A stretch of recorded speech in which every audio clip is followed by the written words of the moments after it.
Let me start मेरे introduction से। Like I said, I am Tanya Singla. मैं अभी Bennett Coleman and company limited में काम कर रही हूँ। सो बेसिकली जो आपके घर में अखबार आता है, टाइम्स ऑफ इंडिया, जो वो कंपनी बनाती है, मैं उस कंपनी में काम करती हूँ। मैं क्या काम करती हूँ, पहली चीज दिमाग में आती है कि अच्छा न्यूज़पेपर में काम करते हैं, शायद न्यूज़पेपर में ही लिखते होंगे। नहीं, मैं उन लोगों के लिए लोगों को हायर करती हूँ, जिसको रिक्रूटमेंट प्रोसेस बोलते हैं। ठीक है, रिक्रूटमेंट एंड सिलेक्शन या फिर ह्यूमन रिसोर्सेज। तो I am a part of the human resources team there. Okay, मेरा 2 साल का एक्सपीरियंस है। मैंने एमबीए करा फ्रॉम बेनेट यूनिवर्सिटी एंड उसके बाद मैंने ज्वाइन करा। उससे पहले मैंने बीकॉम ऑनर्स करी हुई है from Kamla Nehru college, Delhi university. Okay, हम लोगों का टॉपिक है how to build a stand out resume. ठीक है, तो हम लोग रिज्यूमेस क्यों बनाते हैं? बिकॉज हम लोगों को अपनी जॉब्स के लिए वो करना होता है, अप्लाई करना होता है। इट इज नॉट जस्ट अपनी जॉब के लिए अप्लाई करने के लिए, but also resumes in general is a collection. ठीक है, एक आपका सारा का सारा डेटा जिसको आप ऑर्गेनाइज करके एक जगह रख सकते हो। जब आपको कहीं भी कोई भी अपने कहीं भी डेटा फिल करना है या अपने बारे में कुछ भी लिखना है, then it is easier for you to talk about it. Okay, so when we say कि हमको रिज्यूमे में क्या क्या लिखना है, ये अपने आप में एक बहुत बड़ा टास्क होता है। सब लोगों को लगता है बहुत पता नहीं क्या लिखना है, बहुत क्वेश्चंस होते हैं। तो I am going to give you a list कि क्या बेसिक चीजें लिखनी चाहिए। सबसे पहले आपका नाम। ठीक है, लोग बहुत बार गलती करते हैं कि अपने नाम को लिखने में जो स्पेलिंग है वो गलत लिख देते हैं। तो बी वेरी केयरफुल कि आप जो अपनी स्पेलिंग लिख रहे हो वो करेक्ट हो। ठीक है, उसको सबसे टॉप पर लिखना, बोल्ड में हमेशा, not capital necessary, but your name and your spelling should be correct. Okay, then is your contact number, आपका मोबाइल नंबर। और okay, just a basic tip, जब भी आपको अभी आप अपनी जॉब्स के लिए अप्लाई करना शुरू करोगे तो आपको कोई भी कॉल्स आते हैं, कोई अननोन नंबर से आता है, कोई लैंडलाइन नंबर से आता है, कुछ भी आता है, सो मेक श्योर आप अपना फोन उठाओ।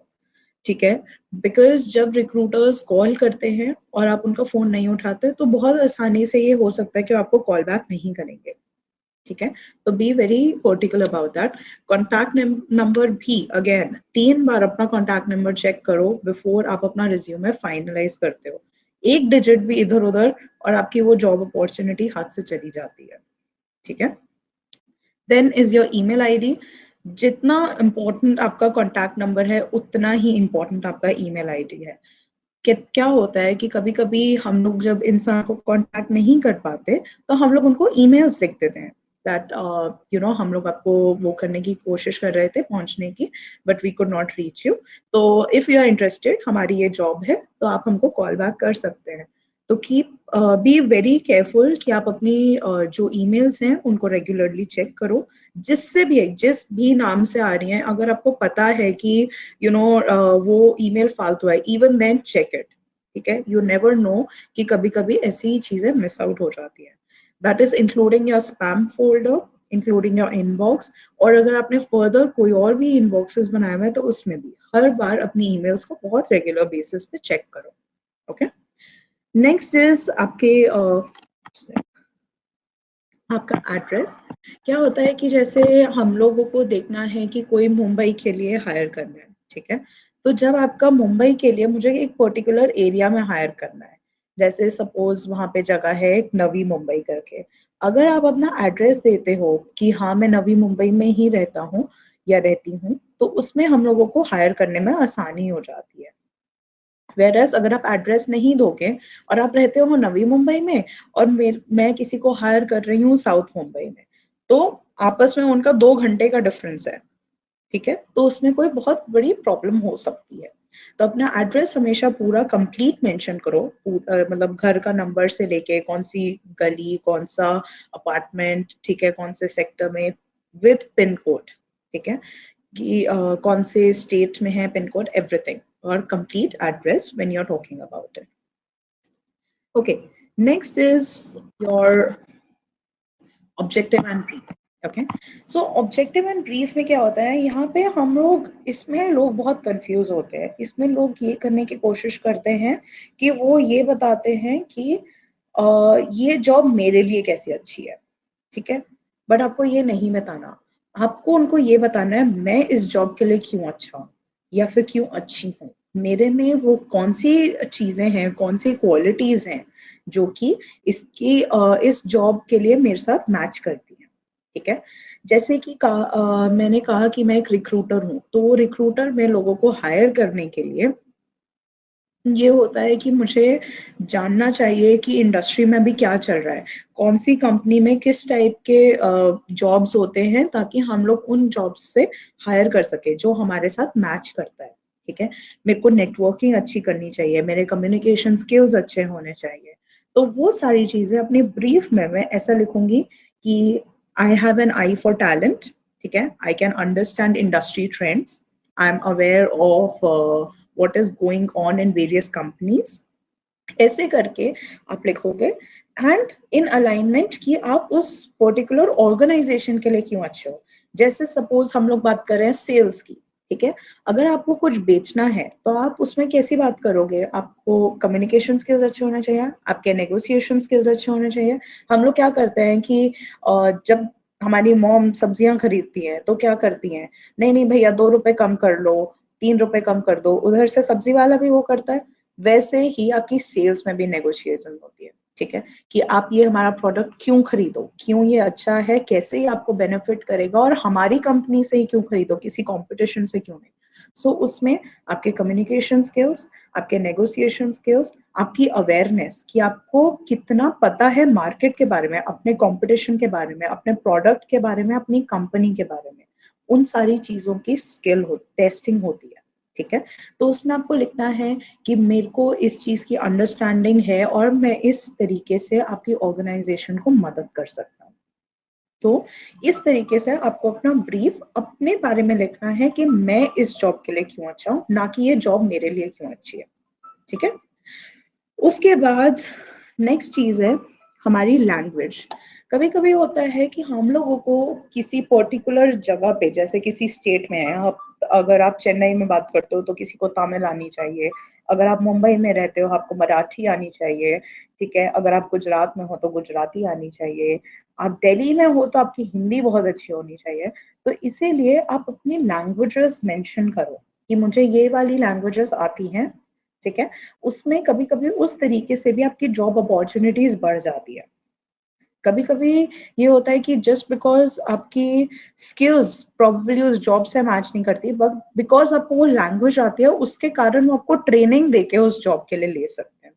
ठीक है, तो इसीलिए जरूर मेंशन करो कि आपको कौन कौन सी लैंग्वेजेस आती हैं। Alright, so next is our achievements, sorry, education qualification. So education qualification में आपको मेंशन करना है सबसे पहली चीज कि आपने क्या किया है, class 10th 12th, degree, post grade, जो भी है।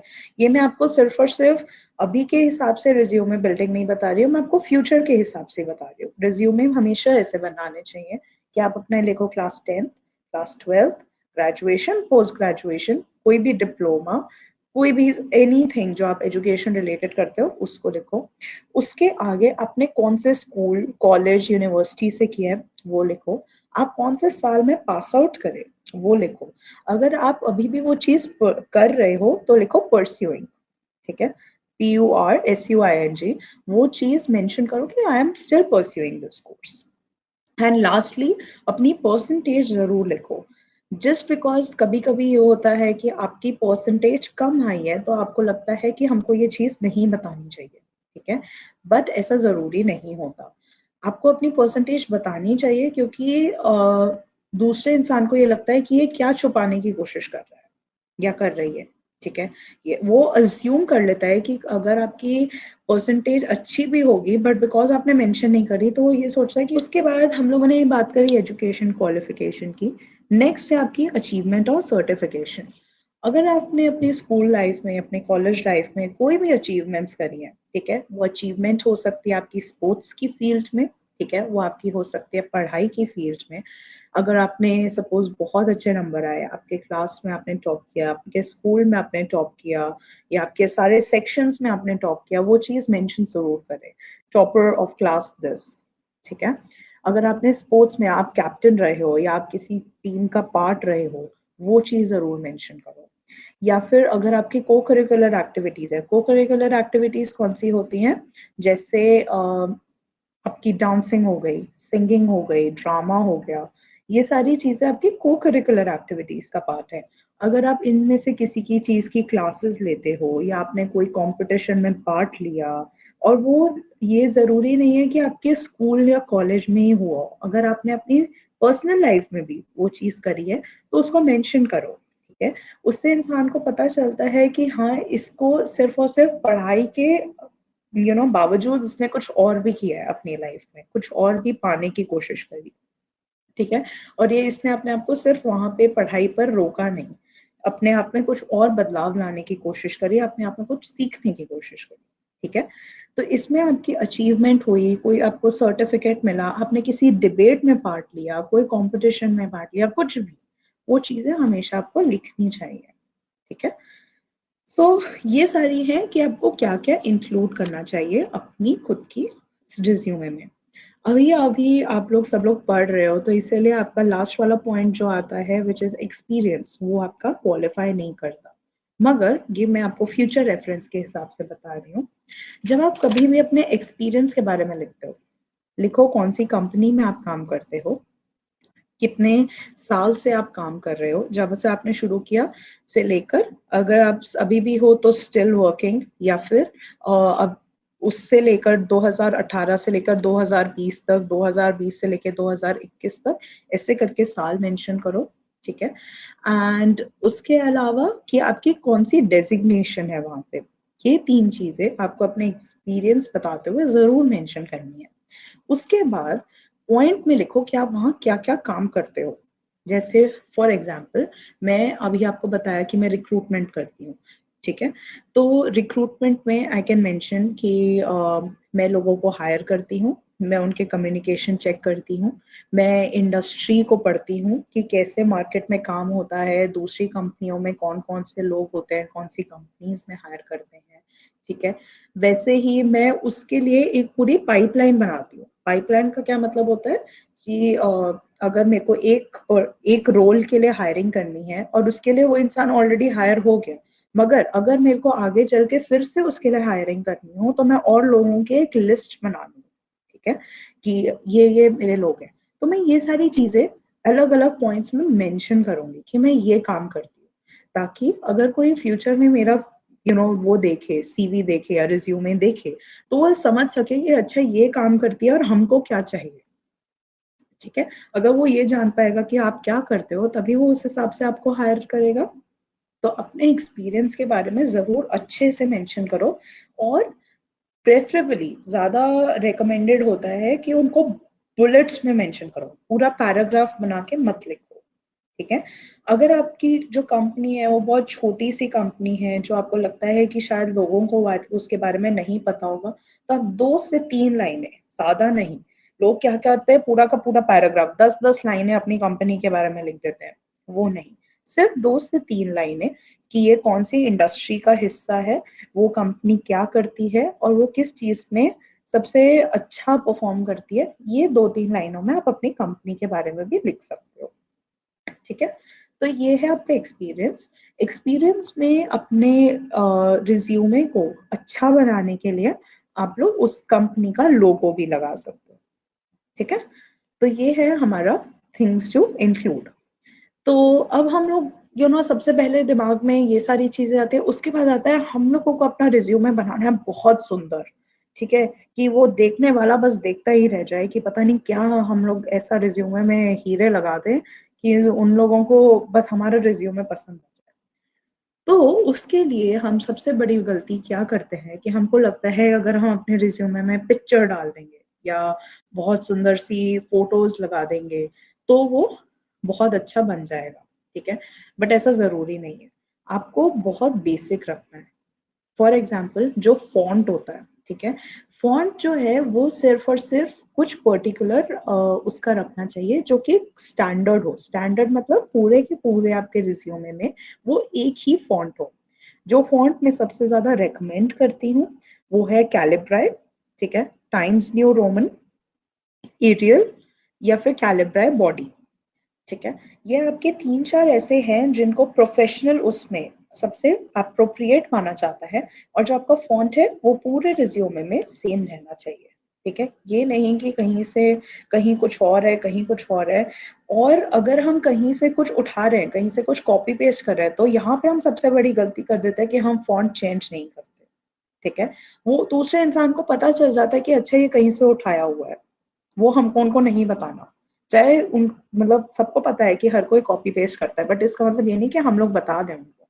ठीक है, तो आप अपना फॉन्ट जरूर चेंज करो और ये मेक श्योर करो कि पूरे रिज्यूमे में एक ही फॉन्ट रहे। वैसे ही जो आपका साइज है, ठीक है, उस फॉन्ट का, जो आपकी हेडिंग है उसके लिए 12, जो आपका कंटेंट है उसके लिए 11, और जो आपका नाम लिखोगे जो बिल्कुल टॉप मोस्ट आएगा उसके लिए 14। ठीक है, ये आप अपना साइज रख सकते हो फॉर ऑल द फॉन्ट। अगर आपको लग रहा है ये सारे छोटे हैं तो आप एक एक और बढ़ा भी सकते हो। मगर चाहे आप हेडिंग डाल रहे हो, चाहे आप कंटेंट लिख रहे हो, चाहे आप अपना नाम लिख रहे हो, कुछ भी लिख रहे हो, तो हमेशा एक ही फॉन्ट यूज करना। ठीक है, जो आप साइज है वो चेंज कर सकते हो। आप अपनी हेडिंग के लिए बोल्ड या अंडरलाइन यूज कर सकते हो। आप अपने नाम के लिए कैप्स लॉक में अपना नाम लिखकर उसको बोल्ड कर सकते हो। मगर कभी भी फॉन्ट डिफरेंट मत लेना किसी के लिए भी। अलाइनमेंट क्या होता है कि आपका जब आप एक पेपर देखते हो, ठीक है, तो सब कुछ एक सीध में होना चाहिए। ठीक है, अगर कोई चीज इधर जा रही है, कोई इधर जा रही है, वो आपको एक, अगर आप खुद भी देखोगे वो ऑर्गेनाइज नहीं लगता। तो इसके लिए या आप अपने पूरे रिज्यूमे को सेंट्रली अलाइन करो, या फिर आप अपने पूरे रिज्यूमे को लेफ्ट अलाइनमेंट में रखो। ठीक है, या फिर आप ये भी कर सकते हो कि जो हेडिंग है उन सबको लेफ्ट अलाइनमेंट में रखो और जो नीचे का कंटेंट आप डाल रहे हो उन सबको सेंट्रल अलाइन कर दो। बट कभी भी आपको राइट अलाइन नहीं करना, और कभी भी ये नहीं करना कि दोनों का कॉम्बिनेशन इज फाइन, बट उसको ये रखो कि वो सिमेट्री हो, मतलब सब कुछ बराबर लगे, सब कुछ ऑर्गेनाइज लगे। और स्पेलिंग बहुत बहुत बड़ी गलती कर देते हैं। जब हम एक रिज्यूमे बना रहे हैं वो हमारी पहचान है। वो दूसरे इंसान के पास जब जा रहा है वो इंसान आपको नहीं जानता, वो आपके बारे में, वो आपका रिज्यूमे आपके बारे में सब कुछ बताएगा। और अगर आप स्पेलिंग मिस्टेक कर रहे हो या कोई ग्रामर में मिस्टेक कर रहे हो, तो उसमें उस इंसान को सबसे पहले पता चल जाएगा इस इंसान की अंग्रेजी ठीक नहीं है, या इसको बोलचाल में इतना पता नहीं है, या इसने कहीं से कॉपी पेस्ट कर रहा है। तो वो हम लोगों को उनको नहीं बताना। हम लोगों को अपनी ग्रामर जो हम लिख रहे हैं, चाहे छोटे सेंटेंस लिखो, जरूरी नहीं है कि हमको बहुत लंबा लंबा लिखना है, बट जब भी आप कुछ भी लिखो वो ग्रामेटिकली करेक्ट हो, उसकी जो स्पेलिंग हो वो बिल्कुल ठीक हो। जैसे आप अपना रिज्यूमे वर्ड डॉक्यूमेंट में बनाते हो, तो वर्ड में तो नीचे लाल रंग की लाइन आ जाती है ना, अगर आप कोई भी गलती कर रहे हो, तो जरूर देखो कि आपके पूरे रिज्यूमे में कहीं भी वो लाल लाइन ना हो। ठीक है, मतलब कि अगर आप किसी कंपनी का नाम लिख रहे हो या अपना नाम लिख रहे हो, उसमें तो वो लाल लाइन आएगी, वो तो कोई बात नहीं, बट कहीं भी आपकी स्पेलिंग के कारण वो लाल लाइन नहीं आनी चाहिए। ठीक है, तो बहुत ध्यान रखना कि आप अपनी कोई ग्रामेटिकल मिस्टेक ना करो और कोई भी स्पेलिंग मिस्टेक्स ना करें। ठीक है, अब मेरे को आपकी एक और बात करनी थी। अगेन, जैसे कि मैं आपको पहले बोल रही थी, हमको लगता है कि हम बहुत सारी कलर यूज करेंगे या बहुत सारी पिक्चर डाल देंगे या बहुत हर एक different font, different colour, bold, ये वो सब कुछ करेंगे तो उससे हमारे रिज्यूमे बहुत अच्छा बन जाएगा। बट एक्चुअली ये ट्रिक नहीं है। आपको अपना रिज्यूमे उसकी सुंदरता से पहचानना नहीं है। आपको उसका अपना रिज्यूमे अपने कंटेंट से, आपने उसमें क्या लिखा है उससे बेचना है। ठीक है, क्योंकि वो आप जो कंटेंट बता रहे हो वो आपके बारे में है, वो आप उस जॉब के लिए अच्छे क्यों हो उसके बारे में है। तो अपने कंटेंट पे अच्छे से वर्क करो, ना कि उसको कैसे सुंदर बताया जाए उस पे वर्क करो। जहां तक ये बात है रिज्यूमे को प्रेजेंटेबल बनाने के लिए, ठीक है, कि कैसे हम लोग ये रखें कि हम लोगों का रिज्यूमे अच्छा लगे when we take it other, तो वो है ये सारे पॉइंट्स। ठीक है, सबसे पहले ऐड अ पिक्चर। ठीक है, पिक्चर अपनी खुद की पिक्चर डालो वहां पे, कोई प्लेन बैकग्राउंड, ये नहीं कि पीछे वादियां दिख रही हैं और आपने फोटो डाल दी। नहीं, ये नहीं होना चाहिए, ठीक है। कोई प्लेन बैकग्राउंड, किसी दीवार के आगे आप अपनी फोटो खिंचवा सकते हैं, या फिर आपकी जो पासपोर्ट साइज फोटोग्राफ है आप वो भी लगा सकते हैं। हमेशा एक पिक्चर डालिए, उससे क्या होता है कि जब आप एक इंसान के नाम पढ़ के उनकी शक्ल देख के उससे रिलेट कर पाते हैं, ठीक है। तो इसीलिए जो पिक्चर है वो प्रोफेशनल पिक्चर होनी चाहिए। कोशिश करिए कि आपने कोई अच्छा शर्ट पैंट पहना हुआ हो, या लड़कियों ने थोड़ा अच्छा सूट वगैरह पहना हो, आपके बाल अच्छे से कंघी किए हुए हो, ठीक है, आपने आपका फेस पूरा अच्छे से धुला हुआ हो। लड़कियां जो है वो हल्का सा मेकअप भी कर सकती हैं। तो अपनी फोटो चाहे आप मोबाइल फोन से क्लैरिटी, मैं ये नहीं कह रही कि आपको कोई बहुत ही डीएसएलआर बहुत ही अच्छे वाले कैमरा से वो करना है, बट अगर आप अपने फोन से भी फोटो खींच के डालेंगे वो भी ठीक है, ठीक है। और वो जो फोटो आप डालोगे उसके आसपास है एक बॉर्डर दे सकते हो, ठीक है, उससे आपका वो पूरा का पूरा ऑर्गेनाइज लगेगा। नेक्स्ट इज टैबुलर फॉर्म, ठीक है। जो हम टैबुलर फॉर्म होता है वो आपके टेबल्स बनते हैं, ठीक है। उसमें क्या होता है कि आप एक हेडिंग देते हो, उसके नीचे पॉइंट्स में मतलब बुलेट्स में हर चीज को मेंशन करते हो। आप सबसे पहले रखो, जैसे फॉर एग्जांपल आप सेल्स का अपना रिज्यूमे बना रहे हो, ठीक है, आपने इस कंपनी के साथ काम किया, आप लिखो सेल्स, उसको बोल्ड कर दो आगे, फिर उस पर इलेबोरेट करो, ताकि मेरे को उसको देखते ही पता चल जाए, अच्छा इस इंसान ने सेल्स करा हुआ है, इसने कस्टमर्स को डील करा हुआ है, इसने ये काम किया हुआ है। उनको बुलेट में सिर्फ 2 वर्ड्स में वो बुलेट बना दो, उनको बोल्ड कर दो, और बाकी आप उस पर इलेबोरेट मतलब उसके बारे में और बता सकते हो आगे छोटे छोटे पैराग्राफ में। पैराग्राफ मतलब 2 से 3 लाइनें। कभी ये समझ लेना, एक जो रिक्रूटर होता है वो आपके पूरे सीवी पे 6 से 7 सेकंड सिर्फ और सिर्फ स्पेंड करेगा, ठीक है। अगर उसको वो मिल गया उन 6 से 7 सेकंड में जो वो ढूंढ रहा है, तो वो 2 मिनट लगाएगा, 2 मिनट भी, क्योंकि उसको पूरा पढ़ना है, ठीक है। वो बहुत बहुत वो 6 से 7 सेकंड आपके लिए बहुत जरूरी है, ठीक है। वो कैसे हम वो करेंगे, मेक श्योर करेंगे कि उन 6 से 7 सेकंड में हमारा रिज्यूमे पढ़ लिया जाए, ऐसे कि हम उनको वो देंगे जो वो देखना चाहते हैं, ठीक है। अगर आप पहले ही बता देते हो मैं सेल्स में हूँ, मैं कस्टमर रिलेशनशिप करता हूँ, मैं फील्ड में जाता हूँ, मैं पैसे रेवेन्यू जनरेट करता हूँ कंपनी के लिए, सिर्फ कुछ पॉइंट्स में, और उसके आगे आप 2 2 लाइन में उनको एक्सप्लेन कर दो चीजों को, उस इंसान को पता चल गया, ठीक है ये इंसान वही है जो मुझे चाहिए, ठीक है, और वो आपका रिज्यूमे सेलेक्ट कर लेंगे। तो आपके लिए बहुत इंपॉर्टेंट है कि हर चीज को बहुत ही ज्यादा ब्रीफ में हर उसमें लिखो, और बहुत ही ऑर्गेनाइज करो। कोई कहानियां नहीं पढ़ना चाहता, कोई यहाँ किताब पढ़ने नहीं बैठा, सब लोग बहुत बिजी हैं, किसी के पास इतना टाइम नहीं है कि वो आपका पूरा रिज्यूमे बैठ के कहानी की तरह पढ़े। वो सिर्फ और सिर्फ वो देखना चाहते हैं कि ये इस जॉब के लिए ठीक है या नहीं, बात खत्म, ठीक है। और हम उनको वो देंगे कि हाँ हमारे पास वो क्वालिटीज हैं, हमारे पास वो एक्सपीरियंस है, हमारे पास वो एजुकेशन है जो आपको हमसे चाहिए। उसके बाद मैं आपको बुलेट्स के बारे में पहले ही बता चुकी हूँ, ऑर्गेनाइज्ड बहुत ज्यादा, ठीक है। हर चीज को बहुत ही अच्छे से ऑर्गेनाइज करो, मिनिमल लिखो, सब कुछ बहुत क्रिस्प लिखो। जैसे मैं लिख रही हूँ कि अगर मेरे को सेल्स करनी है, तो sales done for 5 to 6 companies, continuous achievement, continuous target achievement, revenue generated 5 lakhs, ठीक है। मैंने 2 लाइनों में सब कुछ बता दिया कि मैं 5 कंपनियों के साथ बात करती हूँ, मैं उनके साथ हमेशा टच में रहती हूँ, मैंने 5 लाख कमाए हैं इन 3 महीनों में। अभी मैं आपको दिखा रही हूँ ये सीवी, ठीक है।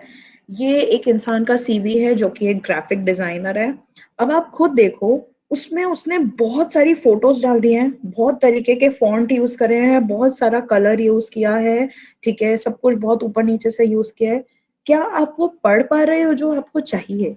आपको समझ में नहीं आ रहा, फोकस कहाँ पे करो, कहाँ से शुरू करो, कहाँ से खत्म करो, कहाँ देखो क्या चाहिए। अगर एक रिक्रूटर होता है, वो 6 से 7 सेकेंड अगर इस पे लगाएगा वो नहीं पड़ेगा, वो देखेगा इसमें बहुत ज्यादा है, छोड़ो, वो नेक्स्ट पे चला जाएगा। व्हाइट बैकग्राउंड, ब्लैक टेक्स्ट, सबसे ज्यादा परफेक्ट होता है। ठीक है, उसके लिए आपको वो लेने की जरूरत नहीं है कि हमको कौन सा कलर इस्तेमाल करना है, कौन सा टेक्स्ट का कलर इस्तेमाल करें, कौन सा फॉन्ट इस्तेमाल करें, कोई जरूरत नहीं, बहुत सिंपल रखो। ये वाला सीवी देखो, इसमें उस इंसान ने अपनी फोटो डाली है। ठीक है, सब कुछ एक टैब्यूलर फॉर्म में डाला है, एक टेबल की तरह। इसमें मुझे वो सब कुछ दिख गया जो मैं देखना चाहती हूँ।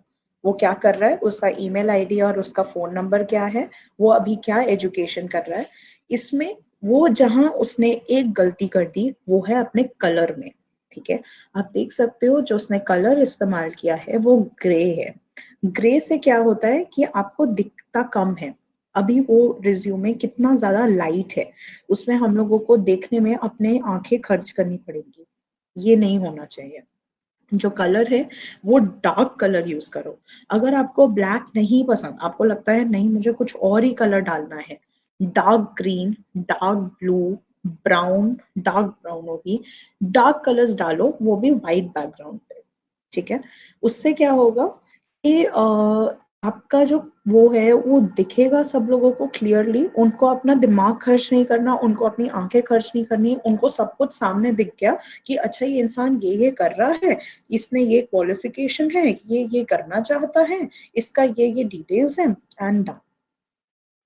आप खुद देखो, जो हमने इससे पहले वाला सीवी देखा था और इसके बाद ये वाला सीवी देखा है, उसमें अपने आप में कितनी ज्यादा क्लैरिटी है, ये कितना साफ है, कितना ऑर्गेनाइज्ड है, और इसके चूज होने की प्रोबेबिलिटी पिछले वाले सीवी से ज्यादा है।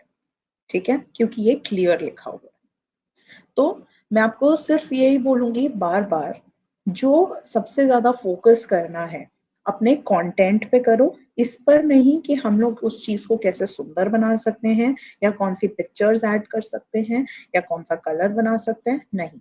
अपने कंटेंट पे लिखो कि हम क्या लिख सकते हैं अपने बारे में, अपने आप को एक्सप्लेन करते हुए, अपने जॉब के बारे में। ठीक है, आप चाहो तो अपनी हॉबीज भी लिख सकते हो, अपना पैशन भी लिख सकते हो। हॉबीज जैसे आपको गाने सुनना पसंद है, आपको लोगों के साथ मिलना पसंद है, सोशलाइज करना पसंद है, आपको मूवीज देखना पसंद है, कुछ भी आप वहां पे लिख सकते हो। तो अपनी हॉबीज भी आप वहां पे ऐड कर सकते हो। सो अपने बारे में बताओ, अपने आप पर फोकस करो, ना कि इस पे कि हम लोग किसी चीज को और ज्यादा ब्लिंगी या और ज्यादा यू नो चटक कैसे बनाए, वो नहीं करना हमको। ठीक है, सो अपनी ग्रामर पे, अपने स्पेलिंग्स पे जरूर फोकस करो। अगर आपको दिख रहा है कि किसी ने लिखा है सेल्स, ठीक है, और उसकी स्पेलिंग क्या लिखी है, SLES, क्या आप उस इंसान को लोगे? आपको पता है कि ये बेवकूफ है, इसको स्पेलिंग नहीं आती सेल्स की, हम उसको नहीं लेंगे। हमको वहीं पे पता चल गया कि उस इंसान को डिटेल में देखना, उसकी कम्युनिकेशन स्किल, उन सब में कहीं ना कहीं वो लैक कर रहा है। तो हम लोग ऐसे इंसान को खुद ही नहीं उठाएंगे। अगर आप मेरी जगह हो या आप उस रिक्रूटर की जगह हो, वो आप नहीं लोगे। तो अपने स्पेलिंग पे और अपनी ग्रामेटिकल एरर्स पे बहुत फोकस करो। इसमें मेरे पास एक सजेशन है कि आप अकेले खुद अपना सीवी मत पढ़ो, किसी और को आपके लिए पढ़ने को बोलो, जिस जो कि सेम आपकी कम्युनिकेशन लेवल समझता है, उनको बोलो कि वो आपके लिए पढ़े। जब कोई और इंसान आपके उससे देखता है ना, तो वो गलतियां जल्दी निकाल पाता है। हमको उस चीज को देखने की आदत पड़ जाती है, इसीलिए हम लोग अपनी खुद की गलतियां निकाल नहीं पाते। ठीक है, तो आप कोशिश करो, आपकी टीचर हो, आपका दोस्त हो, आपके मम्मी पापा हो, आपका भाई बहन हो, कोई भी, ठीक है, अब किसी को भी बोलो कि आप प्लीज मेरा सीवी पढ़ो और इसमें मुझे बताओ कि मैं कहाँ कहाँ इम्प्रूव कर सकता हूँ या कर सकती हूँ। ठीक है,